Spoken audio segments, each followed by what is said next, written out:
Hello, this is Shark here. Today I'm going to be bringing you the top lane tier list for the NALCS summer split as of the end of week 5. I think we can start building tier lists now that every team has played each other at least one time to really see who is top tier, who is middle of the pack, and who's at the bottom. So couple things with the criteria with this tier list is first of all, this is only within the context of the NALCS. I'm comparing these top laners against each other. There will be elements where the main factor is individual play, how they perform in lane, team fights, and how they work with their team. Another part is, I guess, kind of with the team overall, but I am a firm believer that there can be a bad piece on a really good team and a really good piece on a bad team. So without further ado, let's get it started. First top laner we have here on the tier list is Ssumday from 100 Thieves. Ssumday has been, I would say, the best performing member of 100 Thieves pretty much since its inception to the LCS back in 2018. I think he's been the best performing member in 2020, especially in Spring Split. He was definitely smurfing out there. He was definitely in contention with being possibly the best top laner with Licorice. I'd still say was number 2 back then. I still think he's a top 2 and top 3 top laner at worst.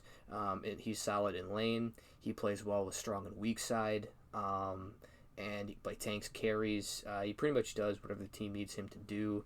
100 Thieves did have a rough start at 1-5. They've had a resurgence, especially after beating Cloud9 just recently in their last game, to have actually give them their first loss of the split.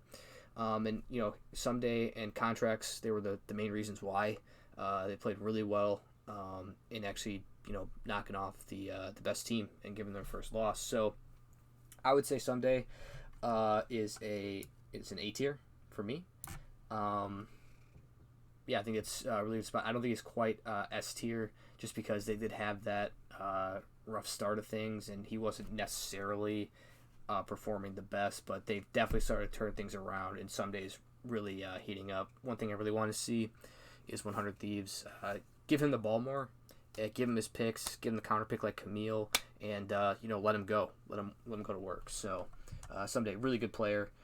He's definitely going to be on an all-pro team for top lane. Next up, we have Ruin from CLG. Ruin was one of the worst performing top laners in the league last year in CLG.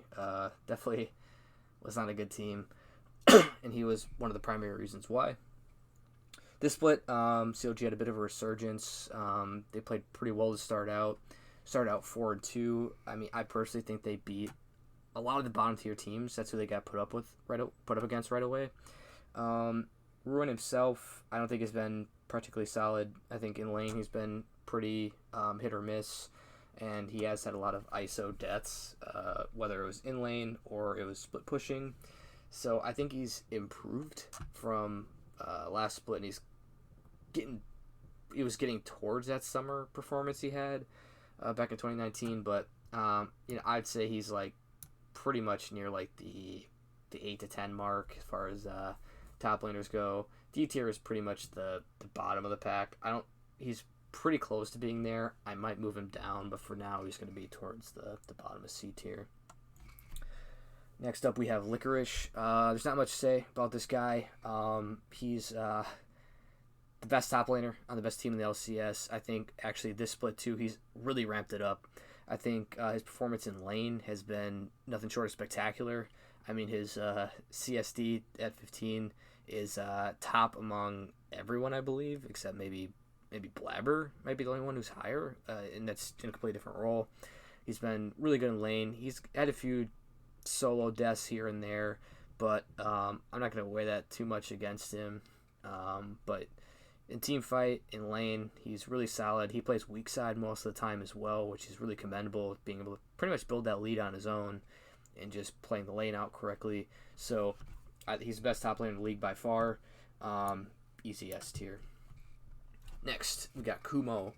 So Kumo was definitely in that like 7 through 10 conversation as being one of the worst top laners last split. I think he did really improve at the start, especially his performance on Volibear was really good when him and Svenskeren did the Volibear Kindred combo. He's definitely fallen off as the split has gone on from like the first about 4 to 6 games, and EG's performance has really suffered. Not necessarily only because of him, but his performance has dipped off. As far as where I would put him, I would say he's C tier, but more towards the top of it. I don't think he's to me he's probably like in the 5 to 7 kind of range, sort of like towards the bottom. But not the worst top laner by any stretch. So I'm gonna put him in C tier for now. Maybe move him up to B tier depending on where everything else kind of shakes up. Next we have Solo. Solo was a really good pickup for FlyQuest in the spring split because he was that kind of rock the team needed after Viper started to struggle quite a bit. He plays really good weak side. He's pretty good at carries. He's really good at bruisers and tanks, Aatrox and Ornn especially. I think he's been pretty good this split, even though FlyQuest has faltered a little bit in the past couple weeks. But I think he's a really solid player. I'd put him in, I'm going to say high B tier for now. But he's been just, like I said, the rock FlyQuest is needed. He's been good in lane, good playing weak side, and he's been pretty solid and reliable in team fights as well. All right, next is Hauntzer on Golden Guardians. I think Hauntzer has been pretty solid as well.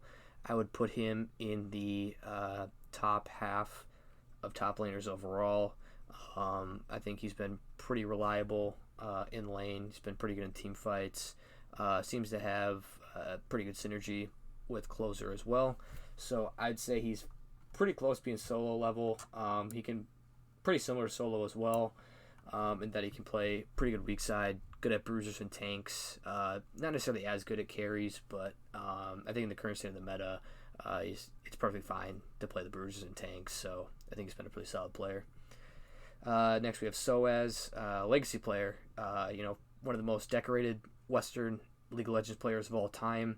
He was a Worlds finalist, played on the Worlds final stage. I thought he was underrated in Spring Split. I think what he lacked in overall mechanics, he made up for in pretty good macro and game sense. He's actually one person I thought Mortals shouldn't have benched, even though I thought his individual performance was pretty terrible. I believe it was like 2-15-6 through the first. I believe played 4 games and they were 0-4, and they just looked terrible. For that reason, I got to put him D tier. But I think when we get to Alorum, I don't think Alorum offers that much more than what Soaz could bring, just because of his game knowledge and shot calling ability. But individual performance is the main factor of this list, and he just didn't really do that well. So I'd say he was at the bottom of the pack for sure. So he's got to be put in D tier. Next up, we got Broken Blade for TSM. I think Broken Blade is a really good player. I think he has suffered from the jungle change, because Dardoch has always been a really good top side jungler. The meta has shifted a bit towards more farming junglers, and also Doublelift being on the team, demanding more resources, I think has hurt him, because they typically played top side as a strong side, but now they're focusing more towards bot because Doublelift is on the team. I think he's still done pretty well this split so far. I think he's fallen off a bit from spring, but he has been really good in the past. He's been good on carry picks especially, but he does actually play a really good Ornn. Broken Blade, I think I'm going to put him above Solo just because I think his upside is higher than Solo's. I don't think he's quite at the level like Ssumday is, but I can definitely see him getting up there, and I think he's probably a top 3-4 top laner in the league. Broken Blade's been pretty solid. Next up, we have Lourlo. Lourlo was subbed in for Dignitas for Viper. Viper had a pretty rough time, and then Dignitas started switching up almost their whole entire roster. They changed up the entire top side. Lourlo was the first one to come in. He's played 6 games. I believe he's pretty much just been on Ornn duty every game so far. But I think he provided stability for the team. He plays weak side, plays safe in the lane, and then is there for team fights. Playing Ornn in and of itself provides a lot of stability to a team because you get a ton of free scaling. I mean, you get free big gold upgrades where you make your teammates better by just existing, you know. So I think Lourlo's been good. He's actually been a part of some big wins. I wouldn't say he's like the main factor of why they won those games, but I think he's definitely not a reason why they lost. So I would put him in C tier, probably below Kumo just because he's played less games. I think Kumo's had some pop-off performances.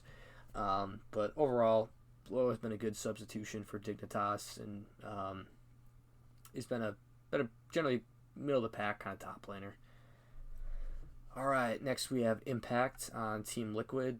Impact, all a TL last split, I'd say with the exception of maybe Jensen and Core JJ, really, really underperformed. I mean, they went from being the 4-time back-to-back champions to being 9th place and just not looking good doing it. Impact, I think, has been really solid this split. I think he's been in that top 4 conversation for top laners, especially when he plays tanks. And Shen is a really good pocket bit for him. He actually popped off just this weekend against, I think it was FlyQuest. Played a really, really good game. I mean, he was basically the main carry of that game with the split push and just with his use of his ultimates. The thing with Impact is he's always been one of the best tank players in the LCS, if not the best, like, pure tank player. I think he's been really good. I mean, TL, they've improved mightily since spring. They're 8-2 now, only losing to EG and C9. So those, in my opinion, aren't 2 bad losses by any stretch. I'm kind of torn where to put Impact. I don't know if I put him in top of B or if he's bottom of A. I think I'm going to lean towards just top of A just because the team's been performing well, and Impact has been a big reason why. I think Jensen also being as good and stable and lane dominant as he is, as well as Core JJ with his roaming ability, has been a big contributor. But Impact, I think he's kind of come back to form. I think he's really starting to ramp it up towards playoffs, and I think I'm comfortable putting him in A tier. I could see in a world where I want to put him back down to B tier, but I'm going to keep him there for now. Next up, we have Alorum, who came in for Soaz.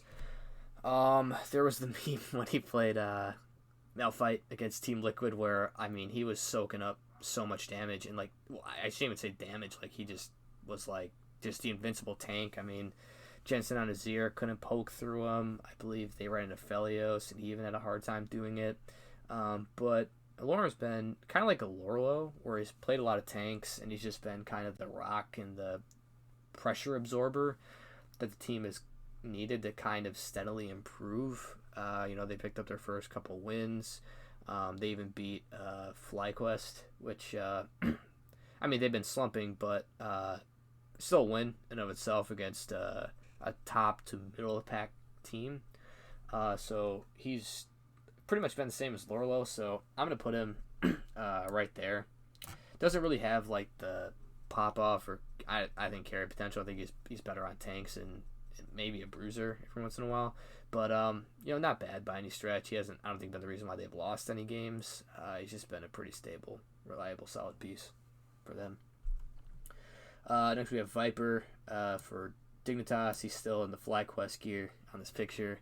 But another one who I'm putting bottom of the pack here. I think I'm going to put him below. I think it's possibly been the worst top laner this split. I could tell in a lot of the games he was I think he was trying to overforce things because he did have a ton of deaths in lane, but I think he played the first 4 games. Dignitas was a complete dumpster fire. Every single person on that team except the bot lane was really struggling. I'd say the entire top side was just terrible. They had no synergy. And just nothing good was happening there. There were no advantages that could be generated through the jungle or mid. And I think he probably just felt like he had to do something, and it resulted in he didn't really make any positive plays. and he was subsequently subbed out for Lourlo shortly after in week 3. So I think he's probably been the worst performing top laner this split. So I believe that is all the top laners that have played in the LCS this split. I'm just kind of checking this list of all the LCS players. This is the best list I could find for a list like this, just because they did update a lot of the players. Like, see, they have Poom here, they have contracts. But yeah, I think I'm set with this list where I have everybody ranked. Yeah, please. So this, I would say, is the end of the video. Please let me know what you think of this list in the comment section below. Next, I will be doing the junglers in the LCS. I plan to have that video uploaded either tomorrow or the day after. So yeah, I will catch you guys in the next one. Thank you very much for watching, and have a good one.